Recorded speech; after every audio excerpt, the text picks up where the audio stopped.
स्वरूप गौतम बोल रहा हूँ प्रगति मीडिया से। और जैसा कि कुछ समय पहले करीब 3 साढ़े 3 साल पहले वृंदावन की बहुत हालत ख़राब थी, तो मैंने काफ़ी जो है प्रशासन से अनुरोध किया और आज वृंदावन की व्यवस्था बहुत सुंदर बन गई है। ई रिक्शाओं का जो कि पूरे भारत में ही आतंक है, वृंदावन ही क्या। और आज हमारे मध्य में मेरी जो हमारे सीओ ट्रैफिक के हैं, आप मेरे सामने में हैं और हमारे मध्य में आप जो है राम प्रवेश जी, ये सीओ ट्रैफिक हाथरस से यहाँ पर आए हैं वृंदावन की व्यवस्था को देखने के लिए।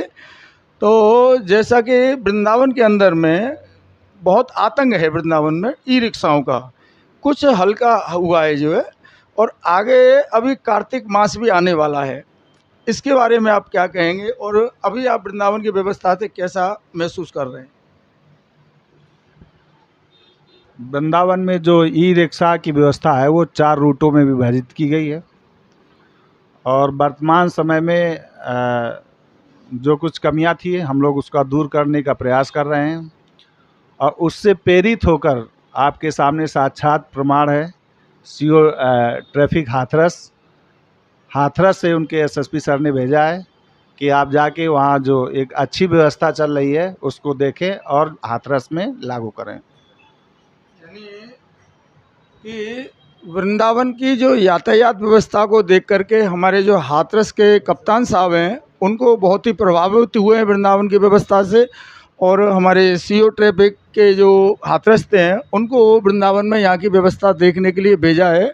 और ये हमारे कमेटी के जो नगर की यातायात व्यवस्था में जिनका पूर्ण सहयोग रहा है, उनके ये सभी यहाँ पर हमारे पदाधिकारीगण बैठे हुए हैं। साहब, आप हमारे सीधाम वृंदावन में आए, मैं आपका बहुत बहुत स्वागत करता हूं बांके बिहारी जी की नगरी में। और कभी मैं अपने बांके बिहारी से प्रार्थना भी करूंगा कि कभी हमारे ब्रज धाम में आप आएंगे और ठाकुर जी की सेवा में अपना सहयोग करेंगे। अब आप यहाँ वृंदावन में आए, क्या व्यवस्था देखने के लिए आप आए? यही जो हमारे यातायात प्रभारी मथुरा महोदय द्वारा बताया गया है, उसी से जो QR कोड प्रणाली यहाँ पे वृंदावन धाम में लागू की गई है, उसी के संबंध में पुलिस अधीक्षक महोदय के संज्ञान में आते ही उन्होंने मुझे भेजा है कि वहाँ की प्रणाली देख करके आइए, उसके बाद मुझे ब्रीफ करिए ताकि हम लोग यहाँ भी इम्प्लीमेंट करा सकें। धन्यवाद। हाथरस में भी यही जी यही प्रणाली हाथरस में भी लागू करके और वहाँ की यातायात व्यवस्था को सुचारू रूप से लागू किया जा सके।